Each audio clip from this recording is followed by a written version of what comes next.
São 17 horas em Paris, 16 em Monróvia. Está a ouvir a RFI em português. Neide Ribeiro.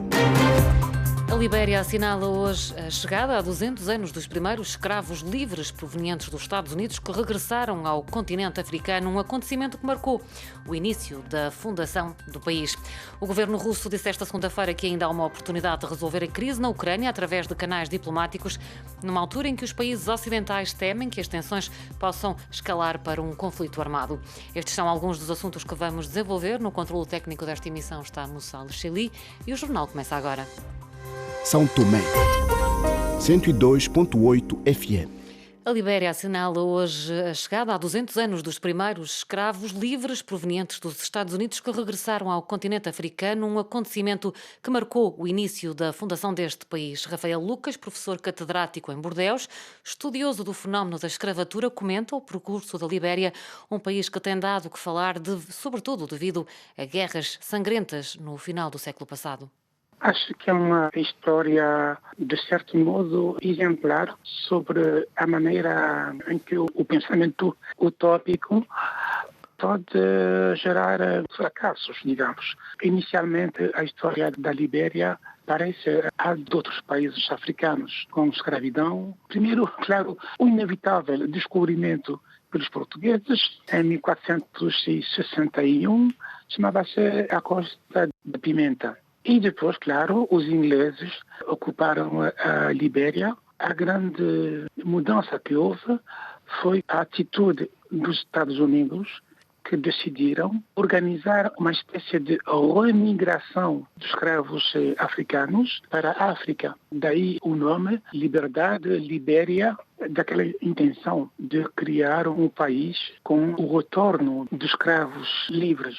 Só que não aconteceu assim como previsto. Os escravos americanos, na mesma, eram americanos e tinham crescido num país mais desenvolvido e eles desprezaram os indígenas, os autóctonos. Isso criou décadas de rancor. É por isso que a guerra foi tão sangrenta, porque havia tanta frustração acumulada. A análise de Rafael Lucas, professor catedrático em Bordeus, entrevistado aqui por Miguel Martins. Em Moçambique, a polícia anunciou a detenção de uma pessoa envolvida no rapto de um empresário na manhã de sábado na cidade de Maputo.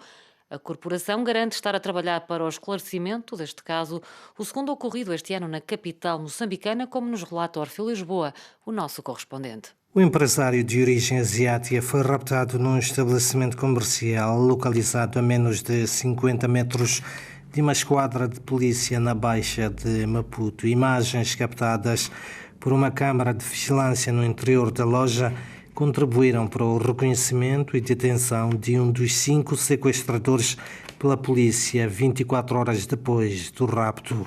O porta-voz da polícia da cidade de Maputo, Lionel Muchina, assegura que as autoridades policiais estão a fazer de tudo para o esclarecimento deste caso de sequestro. Este integrante da quadrilha, portanto, é um indivíduo que faz reconhecimento do local, indica todo o itinerário e a partir daí consegue-se, portanto, raptar com sucesso, portanto, esta vítima. Nós, a partir daí, ansiamos que rapidamente possível consigamos ter informações que serão conducentes ao esclarecimento deste caso, que é necessariamente trazer ao convívio familiar esta vítima e deter todos os outros integrantes, portanto, desta quadrilha. O rapto do empresário ligado ao ramo automóvel é o segundo que acontece na cidade de Maputo este ano e no intervalo de menos de uma semana. De Maputo para a RFI, Orfeu, Lisboa. Na Guiné-Bissau, o PAIGC anunciou hoje que decidiu adiar a realização do 10º Congresso do partido para o início do mês de março. A Comissão Política Permanente refere também que decidiu acatar as medidas restritivas impostas pelo estado de alerta contra a pandemia da Covid-19 e adiar a data da realização do Congresso. O primeiro-ministro Nuno Nabian descarta a ideia de que as novas medidas foram impostas com algum caráter político, dizendo tratarem-se de medidas de precaução.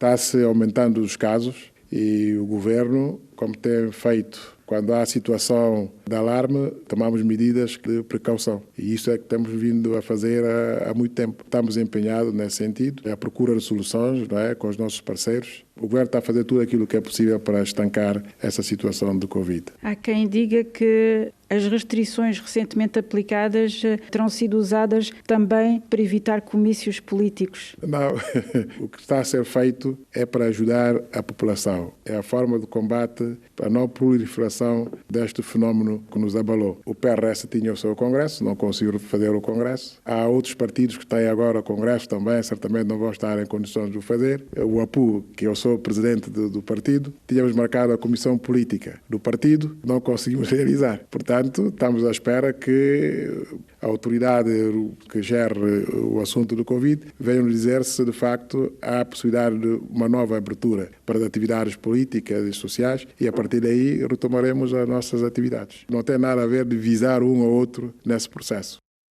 As explicações do primeiro-ministro guineense Nuno Nabian, entrevistado pela nossa enviada especial da Bissau, Liliana Henriques. Nuno Nabian, que será o nosso convidado amanhã, terça-feira, ainda sobre a Guiné-Bissau. 2 semanas depois do ataque ao Palácio do Governo, as pessoas mostram-se preocupadas com a segurança, mas afirmam que a vida continua. Liliana Henriques. A Universidade de Colinas do Boé-Bissau fica quase em frente ao Palácio do Governo, que há 2 semanas foi tomado de assalto por homens armados quando o chefe de Estado lá se encontrava a presidir um Conselho de Ministros. A RFI perguntou a alguns funcionários da universidade como vivenciaram aquele momento de grande incerteza. Eu não sabia mesmo que era tiro. Eu falei para o meu chefe que isso era roda de carro. Ela disse, roda de carro? E ela disse, não. Eu disse, é. Depois sentimos de novo. Ela disse, olha, vamos para casa. Começamos a correr. Depois saímos, vimos aqui tudo estava vazio e as pessoas a correrem de um lado para outro.